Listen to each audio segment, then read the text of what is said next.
নমস্কার সবাইকে, অদ্রিজামিরা চ্যানেলে সবাইকে স্বাগত।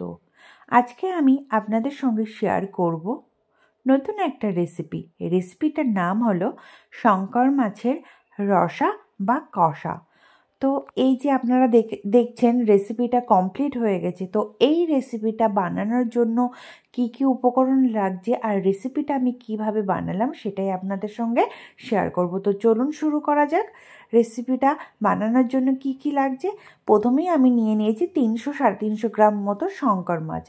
এইবার এই মাছগুলোকে পরিষ্কার করে ধুয়ে নিতে হবে। পরিষ্কার করে ধোয়ার জন্য আমি একটু উষ্ণ গরম জল করে নিয়ে মাছগুলোকে 5 মিনিট মতো ভিজিয়ে রেখেছিলাম। এইবার একটা ছুরির সাহায্যে মাছগুলো গায়ে থেকে যে কালো কালো আর চামড়ার ওপরে লেগে আছে সেগুলোকে তুলে দিলাম।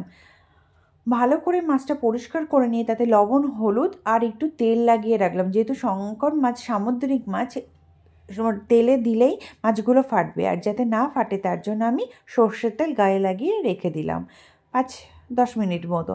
এইবার 10 মিনিট পরে আমি কড়াইতে সর্ষের তেল দিয়ে নিয়ে মাছগুলো দিয়ে ভেজে নিলাম। মোটামুটি ভেজেছি, খুব একটা বেশিও না খুব একটা কম না। এইবার মাছ ভাজা তেলেই দিয়ে দিলাম একটু হলুদ আর লবণ, আর তাতে দিয়ে দিলাম অর্ধেক সিদ্ধ করা আলুগুলো ভালো করে ভেজে তুলে নিলাম। এবার সেই তেলে দিয়ে দিলাম তেজপাতা, গোটা গরম মশলা, ফোড়ন দিয়ে একটু নাড়াচাড়া করে তার মধ্যে কুচানো পেঁয়াজ দিয়ে হালকা করে ভেজে নিয়ে তার মধ্যে দিয়ে দিলাম রসুন বাটা, কাঁচা লঙ্কা বাটা আর টমেটো পেস্ট, জিরে গুঁড়ো আর ধনে গুঁড়ো। এবার মশলাগুলো দিয়ে ভালো করে কষিয়ে নিয়েছি, আর তার মধ্যে একটু হলুদ লবণও দিয়েছি। ভালো করে কষিয়ে নিয়ে তার মধ্যে সিদ্ধ করা ভেজে রাখা আলুগুলো দিয়ে নাড়াচাড়া করে জল ঢেলে দিলাম, দিয়ে ঢাকা দিয়ে দিলাম। ঢাকনা তুলে তার মধ্যে মাছগুলো ছেড়ে দিলাম। মাছগুলো দিয়ে আবার ভালো করে 5 মিনিট মতো ঢেকে রাখলাম।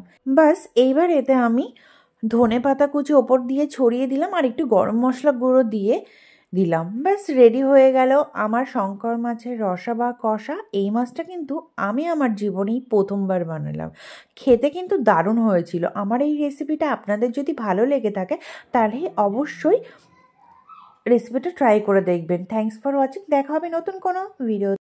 ততক্ষণ পর্যন্ত আপনারা ভালো থাকবেন আর সুস্থ থাকবেন। আর আমার চ্যানেলে যারা নতুন তারা অবশ্যই চ্যানেলটাকে সাবস্ক্রাইব করে দিয়ে আমার পাশে থাকবেন।